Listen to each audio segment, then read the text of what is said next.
ہیں کہ کیا صرف یہی ایک واقعے کی وجہ سے محرم الحرام کی اہمیت ہے یا کوئی اور بھی واقعات ہیں اس میں یا اس کی کوئی اور بھی اہمیت ہے؟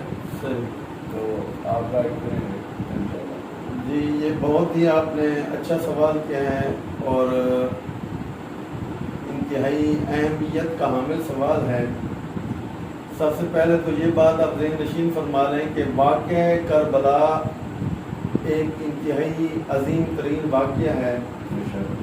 کہ جو 61 ہجری میں واقعہ پیش آیا، جو نہ کہ اس سے پہلے اس طرح کا واقعہ رونما ہوا، نہ ہی اس کے بعد اس طرح کا واقعہ قیامت تک رونما ہو سکتا ہے۔ یہ بات ذہن نشین فرما لیں، کیونکہ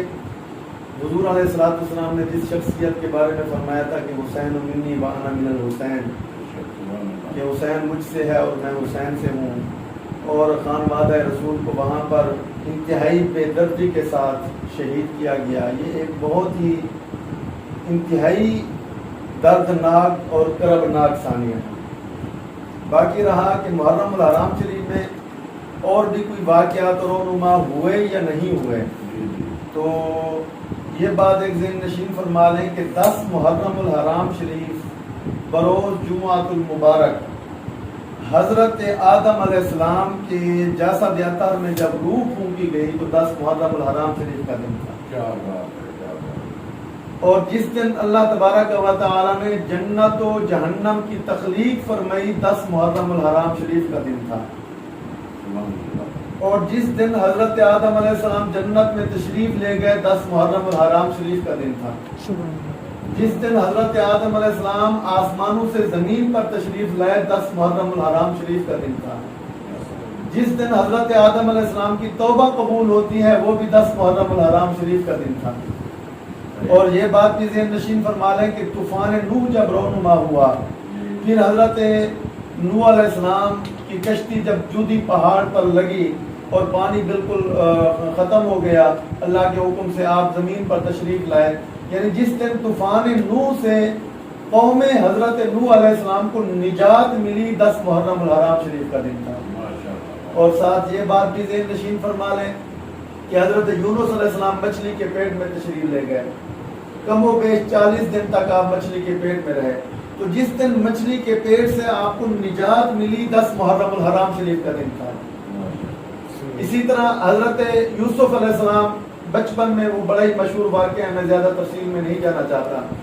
تو جدا ہو گئے تھے اپنے والد محترم حضرت یعقوب علیہ السلام سے، پھر آپ کا بچپن مصر میں گزرا، پھر آپ وہاں قید و بند کی بھی صحبتیں برداشت فرمائی، اس کے بعد آپ وہاں پر عزیز مصر بنے، کیونکہ اس وقت بادشاہ کو وہاں مصر کے اندر عزیز کہا جاتا تھا، بادشاہ بنے۔ پھر حضرت یعقوب علیہ السلام کے ساتھ آپ کی ملاقات ہوئی، تو جس دن باپ بیٹا کی کئی دہائیوں کے بعد ملاقات ہو رہی ہے 10 محرم الحرام شریف کا دن۔ اسی طریقے کے ساتھ حضرت سلیمان علیہ السلام کو کچھ عرصہ بیچ میں ایسا تھا کہ اب پورے روئے زمین کے بادشاہ تھے، لیکن کچھ عرصے کے لیے وہ بادشاہ ختم ہو گئی تھی، لیکن جب دوبارہ آپ کو اللہ نے عطا فرمائی 10 محرم الحرام شریف کا دن تھا۔ اسی طرح حضرت موسیٰ کلیم اللہ علیہ السلام کو اللہ تبارک و تعالی نے تورات جو عطا فرمائی 10 محرم الحرام شریف کو عطا فرمائی۔ اور یہ بات بھی ذہن نشین فرما لیں کہ جمعہ کا دن ہوگا 10 محرم الحرام شریف ہوگا جس دن قیامت برپا ہوگی، اور یہ واقعہ کربلا جو رونما ہوا یہ بھی 10 محرم الحرام جمعۃ المبارک کے دن۔ تو یہ محرم الحرام شریف جناب، یہ پیچھے جو واقعہ انبیاء کے حوالے سے میں بیان کر چکا ہوں آپ کو تفصیلاً، تو یہ ساری تاریخی کتاب کے اندر بھی کتب تواریخ کے اندر موجود ہیں، اس میں آپ واضح طور پر دیکھ سکتے ہیں، کیونکہ اب وقت کی بھی نزاکت ہے، میں زیادہ